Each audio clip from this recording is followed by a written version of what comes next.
The Hall Pass timer doesn't just time how long the student's been out of class. It aggregates and stores that information in a database so that you can pull it up later for use in parent-teacher conferences and student accountability meetings with the student. Click on Review Hall Pass Statistics. Select if you want to look up an individual student or multiple students. We'll start with individual student. Select how far back you want to pull data. Do you just want to look up how many times the student has been out today, or yesterday, an entire week, month, an entire grading period, a whole semester, or to the beginning of time? Select what period the student is in, and select what student you want to look up. A full report of how many times the student has been out, how many minutes they were out of class each one of those times, and what teacher's class they were in when they left will be presented.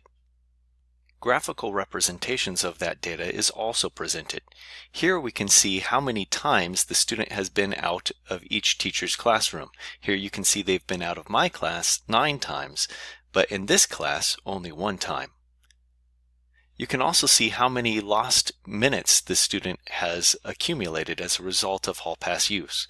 In my class they've been out for a total of 33 minutes, and in this class only 4. You can also see a breakdown of both of those statistical plots over time.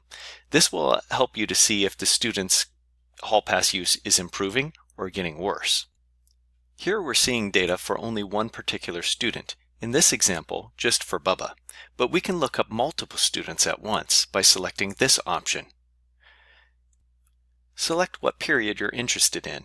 In this example, we'll pull data for all students from my Period 1 class. Here we can display all students who have used the Hall Pass more than a certain number of times. In this example, we'll specify that we want to see all students who have used the Hall Pass more than 5 times in the last 6 weeks. We'll hit the Submit button. Here we can see that Bubba Gump has used the Hall Pass 9 times in the last 6 weeks. Notice that that is for my class only. He's used the pass a total of 10 times for all classes combined. It was teachers like you that asked me to add this feature. Here's how some teachers are using it. As an incentive to keep students in class, some teachers will offer extra credit if students don't use the Hall Pass. They'll issue them 3 Hall Passes for a grading period. If they don't use the Hall Passes, each one of them is worth a certain number of extra credit points. So for example, if a teacher has 3 Hall Passes, they can simply use this option to select anybody who's used the pass 3 times. Anybody on this list now doesn't get any extra credit. If I turn this option down to 1, I can see how many students have used the pass at all, and therefore how much, if any, extra credit to give them.